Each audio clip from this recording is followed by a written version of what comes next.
Thank you, Mr. Chairman. Right now, the American people are suffering from the impact of historic inflation brought about by President Biden and the Democrats' out of control and reckless spending.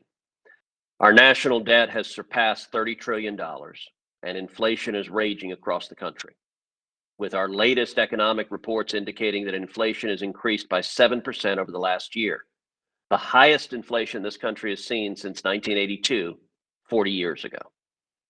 At the end of the day, this is not complicated. High inflation, which can happen when the federal government prints money to keep up with massive spending increases, presents a real problem for American families because it means that their dollars have less purchasing power as prices go up, and it erodes the value of their savings. As a result, it's more expensive for hardworking families to put food on their tables, to put gas in their cars, and to heat their homes.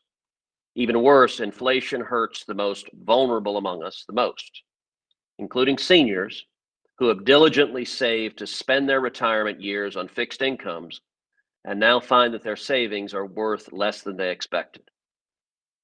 Dr. Ghilarducci, would you agree that high inflation hurts our nation's seniors and hurts those living on a fixed income? Yeah, one of the best things about Social Security is that it's inflation indexed. Healthcare prices, oddly, did not go up as much as inflation. So inflation hurts working families for sure, especially if their wages haven't caught up and haven't. But seniors who have Social Security actually got a big boost because of inflation. So it's ironic. I'm not downplaying it, but it's with healthcare not going up as much and Social Security being inflation indexed, they're a little bit more protected.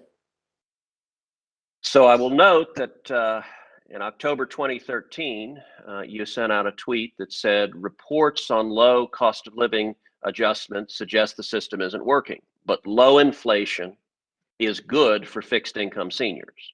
Yeah, sure. For those workers for those people who have to rely on 401k distributions, who don't have inflation indexed, sure. But in terms of the current situation now, so your views have not Social Security, changed. Your views have not changed. You agree that high inflation hurts seniors.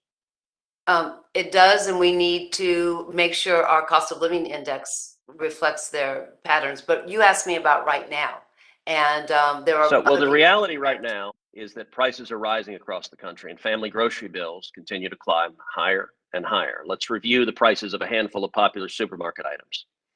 Over the last year, the price of steak is up 21.4%. The price of chicken is up 10.4%. The price of milk is up 4.2%. Eggs are up 11.1%, and even fresh fruits are up 7.9%.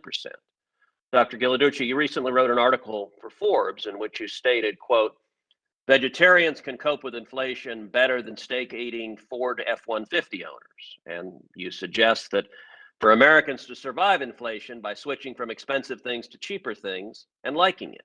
Well, I got to tell you, there's a whole lot of steak-eating Ford F-150 owners in the great state of Texas. And wouldn't it be a better way to help America suffering the effect of Biden's inflation crisis?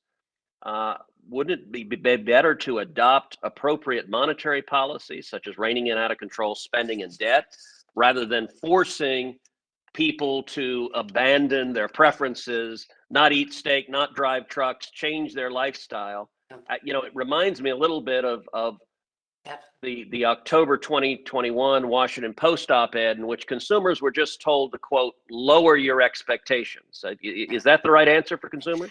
Yeah, no. And thank you for reading my stuff. I was making the point that people can change their consumption, but that could be bad. I mean, eating quinoa when you want steak is a decline in the standard of living. Absolutely.